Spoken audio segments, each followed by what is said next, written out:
Guys, welcome and welcome to my kitchen channel. આજે આપણે બનાવીશું એકદમ સુપર ટેસ્ટી એવો લીલી મકાઈનો નાસ્તો.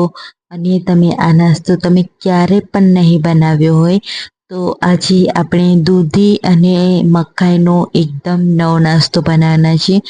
જો કોઈને પણ દૂધી મકાઈ ના ભાવતી હોય તો તમે આ નાસ્તો બનાવીને આપી શકો છો. તો ચાલો ફટાફટ રેસીપી શરૂ કરી લઈએ. તો અહીંયા મેં એક મોટું બાઉલ લઈ લીધું છે. તેમાં આપણે 4 મોટી ચમચી આપણે સૂજી લઈ લઈશું.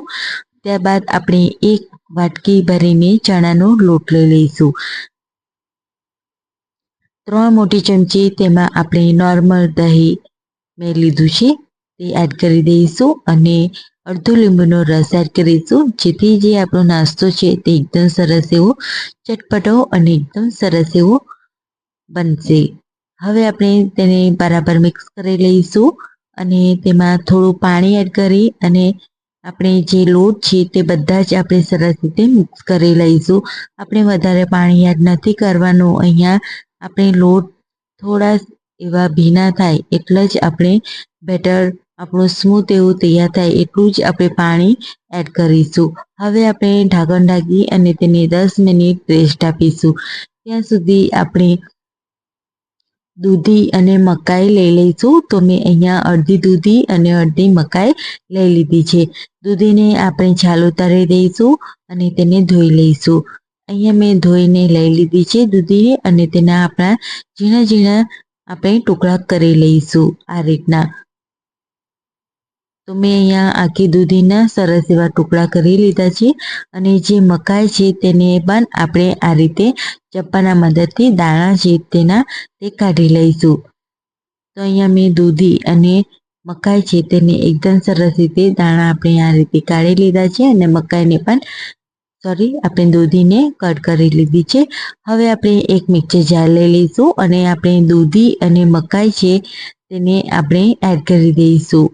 આપણે અહીંયા દૂધી અને મકાઈને આપણે મિક્સ કરીને આ નાસ્તો બનાવવાના છીએ. તો બહુ જ મસ્ત આ નાસ્તો બનીને તૈયાર થશે. તો અહીંયા મેં દૂધી અને મકાઈને એડ કરી દીધી છે. હવે આપણે તેમાં લસણની કળીઓ એડ કરીશું. 1 મોટી આપણે તીખી મરચી એડ કરીશું અને એક આદુનો ટુકડો એડ કરીશું અને તેમાં આપણે 1 ચમચી આપણે પાણી એડ કરી અને તેને સરસ રીતે પીસી લઈશું. તો તમે જોઈ શકો છો મેં અહીંયા સરસ એવી પેસ્ટ મેં તૈયાર કરી લીધી છે. 10 મિનિટ થઈ ગઈ છે અને આપણા જે લોટ છે તે પણ એકદમ સરસ રીતે ફૂલી ગયા છે. હવે આપણે જે પેસ્ટ તૈયાર કરી હતી દૂધી અને મકાઈની તે એડ કરી દઈશું.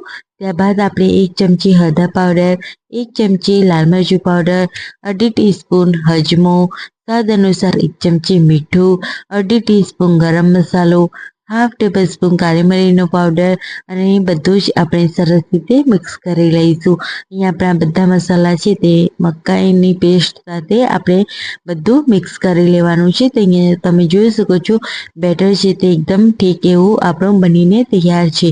હવે આપણે તેમાં એડ કરી દઈશું બેકિંગ સોડા 1 ચમચી અને થોડું પાણી એડ કરી અને મિક્સ કરી લઈશું. અહીંયા આપણે બેટર છે તે તમે જોઈ શકો છો એકદમ ઠીક એવું છે. અહીંયા આપણે વધારે પાણીની કોઈ પણ જરૂર નથી પડી. હવે આપણે ગેસ ઉપર એક કઢાઈ મૂકી દઈશું. તેમાં આપણે 1 મોટી ચમચી તેલ એડ કરીશું, 1 ચમચી રાઈ એડ કરીશું, 1 ચમચી જીરું એડ કરીશું, સફેદ તલ એડ કરીશું અને જે આપણે બેટર તૈયાર કર્યું હતું તે આપણે બધું જ અહીંયા રેડી દઈશું. તો મેં અહીંયા બધું જ એડ કરી દીધું છે બેટરને. તમે જોઈ શકો છો આ રીતે. હવે આપણે ઢાંકણ ઢાંકી અને તેને 5 મિનિટ જેટલી આપણે સમય આપીશું અને 1 સાઈડ આપણે તેને શેકી લેવાનો છે. તો અહીંયા મેં 1 સાઈડ એકદમ સરસ રીતે ગોલ્ડન બ્રાઉન થાય ત્યાં સુધી તેને મેં શેકી લીધો છે. હવે આપણે તેને પલટાવી લઈશું ડીશ ખોલીને અને ફરીથી તેને શેકી લઈશું. તો બંને બાજુથી આપણે 5 મિનિટ શેકી લઈશું. બહુ જ મસ્ત આ નાસ્તો ઉપરથી ક્રિસ્પી એવો તૈયાર થઈ જશે અને બધાને જ ભાવશે. તો દૂધી અને મકાઈનો એકદમ ઇન્સ્ટન્ટ એકદમ મિક્સ નાસ્તો. આ નાસ્તો તમને કેવો લાગે છે ફ્રેન્ડ્સ, મને કમેન્ટમાં જરૂરથી જણાવજો. તો અહીંયા આપણે બધી જ બાજુથી એકદમ સરસ રીતે આપણે આ નાસ્તો તૈયાર કરી લીધો છે. હવે આપણે તેને એક પ્લેટમાં કાઢી લઈશું અને તેની કટિંગ કરી લઈશું. તમે જોઈ શકો છો એકદમ સરસ રીતે કટિંગ થઈ રહી છે. તો મેં આ રીતે આપણે જે રીતે કેક કાપીએ એ રીતે મેં કટ કરી લીધા છે બધા જ પીસીસ. તો અહીંયા મેં સરસ રીતે કટ કરી લીધું છે. એકદમ જાળીદાર અને એકદમ સોફ્ટ આપણો આ નાસ્તો બનીને તૈયાર થયો છે. હવે તમે આ નાસ્તાને સર્વિંગ પ્લેટમાં સર્વ કરો.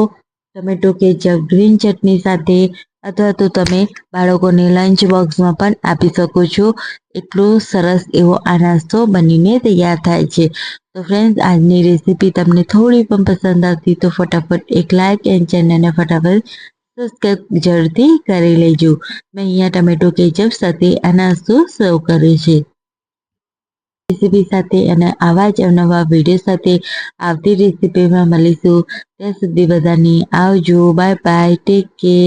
અને અમારી ચેનલને બિલકુલ પણ સબસ્ક્રાઈબ કરવાનું બિલકુલ પણ ભૂલતા નહીં. Bye bye.